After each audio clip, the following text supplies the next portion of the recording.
ایک ساس ڈاکٹر کے پاس گئی اور اس نے ڈاکٹر کو مخاطب کرتے ہوئے کہا، ڈاکٹر صاحب کوئی ایسی دوا دیں کہ اس مرتبہ میری بہو کا بیٹا ہی ہو۔ 2 بیٹیاں پہلے ہی ہیں، اب تو بیٹا ہی ہونا چاہیے۔ ڈاکٹر نے کہا، میڈیکل سائنس میں ایسی کوئی دوا نہیں۔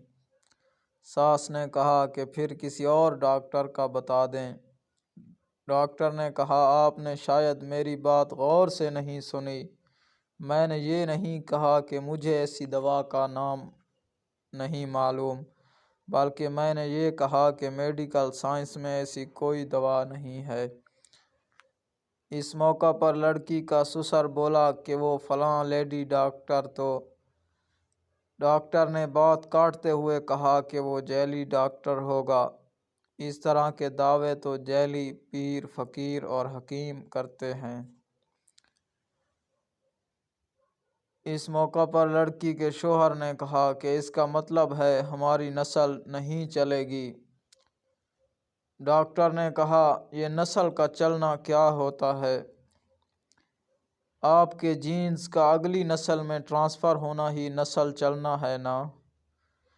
تو یہ کام آپ کی بیٹیاں بھی کر دیں گی، بیٹا کیوں ضروری ہے؟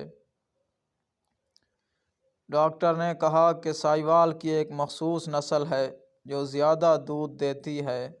بالفرض اس کی ایک گائے بچ جاتی ہے تو کیا پریشان ہونا چاہیے کہ آگے دودھ دینے والی گائے کی نسل ختم ہو جائے گی؟ طوطوں کی مخصوص قسم باتیں کرتی ہے۔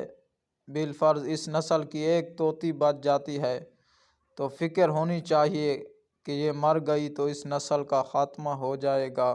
آپ لوگ عام انسان ہیں، باقی 6-7 ارب انسانوں کی طرح۔ آخر آپ لوگوں میں ایسی کون سی خاص بات ہے؟ سسر بولا، کوئی نام لینے والا تو ہونا چاہیے۔ ڈاکٹر نے کہا، آپ کے پردادے کا نام کیا ہے؟ سسر اتنا کہہ سکا کہ وہ ہوں وہ۔ ڈاکٹر نے کہا، مجھے معلوم ہے آپ کو نام نہیں آتا۔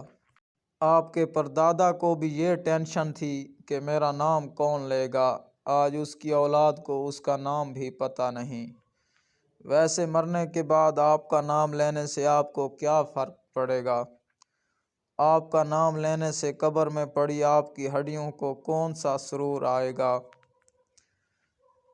ڈاکٹر نے کہا، علامہ اقبال کو گزرے کافی عرصہ ہو گیا ہے، لیکن آج بھی نصاب میں ان کا ذکر پڑھایا جاتا ہے۔ ایدھی صاحب مر گئے لیکن نام ابھی بھی زندہ ہے۔